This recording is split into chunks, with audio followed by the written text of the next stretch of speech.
Чикаго, в одном из самых престижных районов города, молодая домработница по имени Блейк заботливо держала на руках маленького мальчика по имени Джейден, которому едва исполнилось 5 лет. Этот ребенок был ей словно собственный, она наблюдала за ним каждый день и знала все его привычки и слабости. Внезапно состояние Джейдена резко ухудшилось.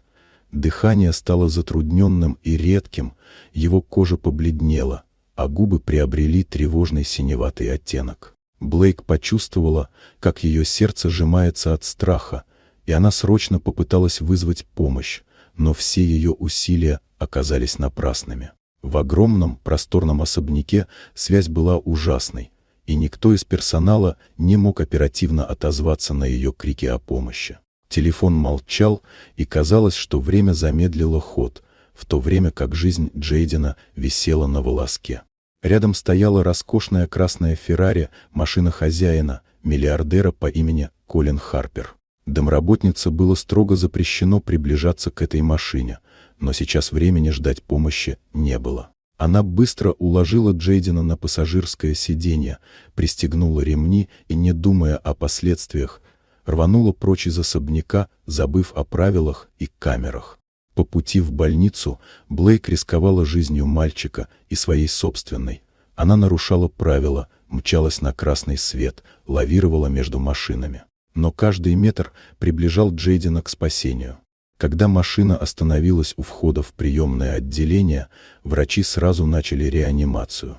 Домработница стояла неподвижно, дрожа от страха и усталости, в наряде, который теперь казался слишком простым рядом с медиками и полицией.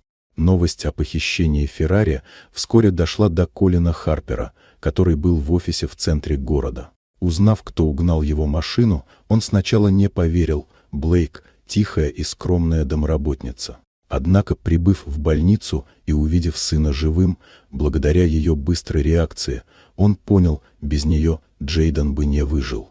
Колин снял с Блейк наручники и публично признал ее героем. Он объявил о создании фонда помощи семьям с детьми, пострадавшими от внезапных заболеваний, и назначил ее своей личной помощницей по уходу за сыном.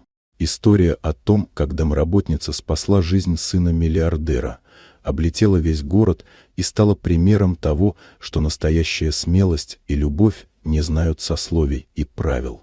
Вот такая удивительная история. Дорогие друзья, если вам понравилось видео, поставьте лайк, а также подписывайтесь на канал, впереди еще много интересного.